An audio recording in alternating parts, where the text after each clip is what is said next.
वैशाख कालाष्टमी व्रत एक महत्वपूर्ण हिंदू उपवास है जो भगवान काल भैरव को समर्पित होता है।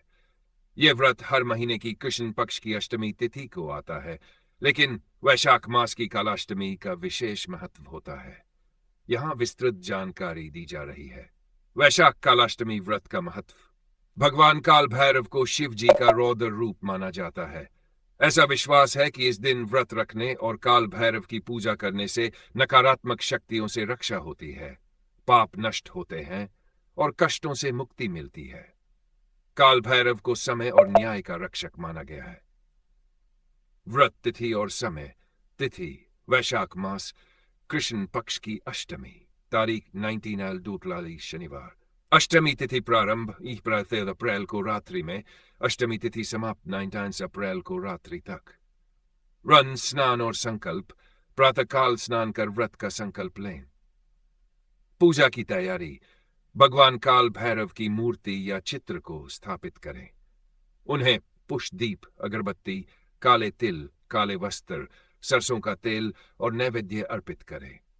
कुत्ते को भोजन कराना विशेष शुभ माना जाता है, क्योंकि कुत्ता काल भैरव का वाहन है। भैरव चालीसा और मंत्र जाप। काल भैरवाय नमः मंत्र का जाप करें। भैरव अष्टक या भैरव चालीसा का पाठ करें। व्रत कथा सुने। इस दिन कालाष्टमी व्रत की कथा सुनना या पढ़ना फलदायक होता है। भोजन। उपवास में केवल फलाहार करें या निर्जल व्रत रखें। व्रत अगले दिन पारण के साथ पूरा करें। उपाय और विशेष बातें। इस दिन काले तिल से हवन करना लाभकारी होता है। कुत्तों को दूध, रोटी, गुड़ आदि खिलाना पुण्यदायक माना जाता है। काल भैरव मंदिर में दर्शन करना या पूजा कराना विशेष फलदायक होता है।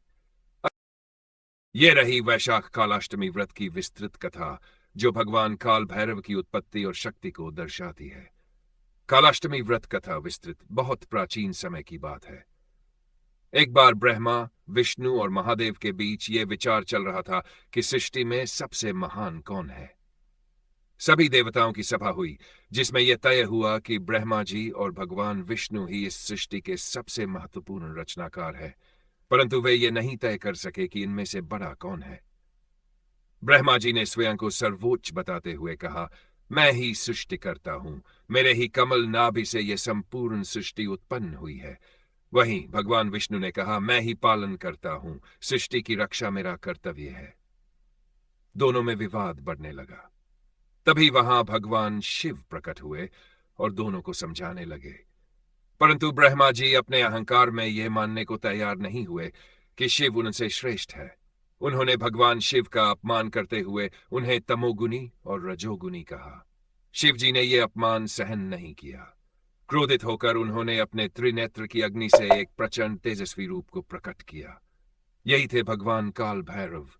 उनके प्रकट होते ही चारों दिशाएं कांप उठीं, देवता भयभीत हो गए। भगवान काल भैरव ने जैसे ही ब्रह्मा जी की ओर देखा, उनका एक सिर 5 सिर थे।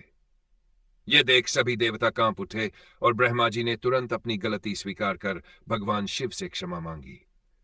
लेकिन चूंकि काल भैरव ने ब्रह्म हत्या, एक ऋषि ब्रह्मा का सिर काटना जैसा कर्म किया था, इसलिए उन्हें ब्रह्म हत्या का दोष लगा और उन्हें भिक्षाटन, भीख मांगने के लिए दंडित किया गया। उन्होंने ब्रह्मा जी का कटा हुआ सिर अपने हाथ में लिया और भिक्षाटन पर निकल पड़े। जब तक उनका पाप समाप्त नहीं हुआ, वह सिर उनके हाथ से चिपका रहा। अनेक स्थानों पर भटकने के बाद वे काशी वाराणसी पहुंचे। जैसे ही उन्होंने काशी में प्रवेश किया, ब्रह्मा जी का कटा हुआ सिर उनके हाथ से गिर गया और पाप से मुक्ति मिल गई। तभी से उन्हें काशी का कोतवाल भी कहा जाता है।